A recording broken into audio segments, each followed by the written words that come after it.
Ce que je vais faire maintenant ne doit offenser ou choquer personne. Parce que je ne veux ni offenser ni choquer personne. J'ai simplement besoin d'expliquer. Pas seulement d'expliquer, mais de faire comprendre. C'est une pièce écrite par un auteur russe vivant, un auteur contemporain qui s'appelle Evgeny Grishkovets. Et c'est un monologue qui montre un homme qui se pose beaucoup de questions. C'est plein de petites expériences comme ça, de choses qu'il découvre et d'expériences concrètes qui, d'après moi, amènent à une expérience de pensée. En fait, l'idée, c'est d'apporter, de faire que le public, enfin que les gens qui assistent à ce spectacle se posent des questions, mais à partir d'expériences quotidiennes. En fait, la philosophie est accessible à tout le monde. On rentre tous à des moments dans des questions philosophiques. Et c'est offrir ce moment-là. Là, c'est mon ventre, là, mon estomac, ici dans le ventre. Là, c'est le foie, là, les intestins. Ici, dans le ventre, j'ai une très grande quantité de longs noyaux comme ça.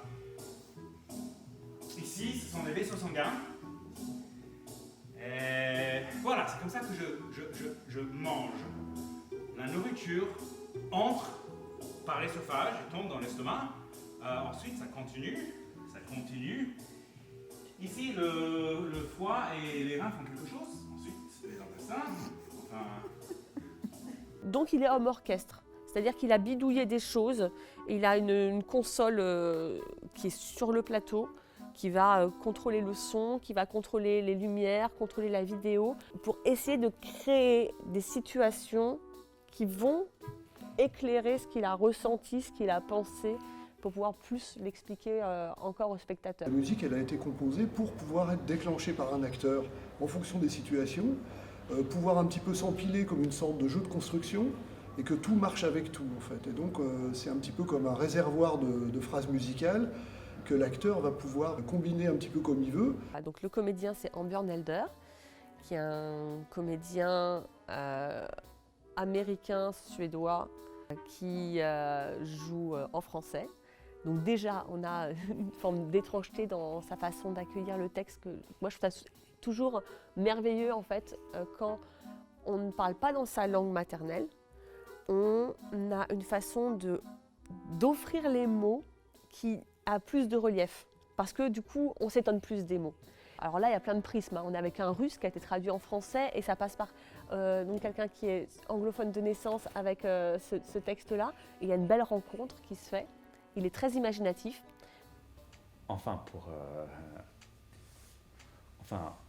on voit bien. Mais pour parler de l'organisation,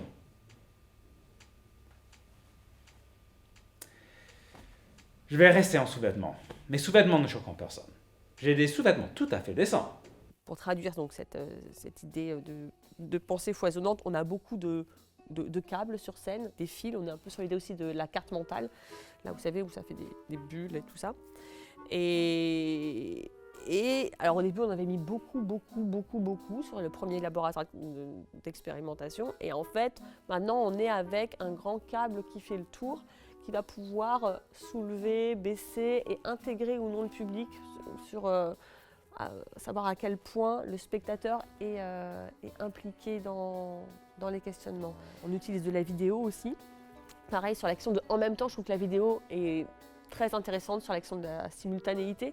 En effet, si on filme les spectateurs par moment ou si on utilise des photos qui ont été prises dans le spectacle, ça questionne la notion de temps. Parce que ce que je n'ai pas spécifié, c'est que tout ça, il veut l'expliquer, tout ce qu'il a découvert, mais il veut l'expliquer en même temps. Ce qu'il voudrait, c'est qu'en fait, on voit ce qu'il a mis en place sur le plateau et qu'on comprenne tout d'un coup.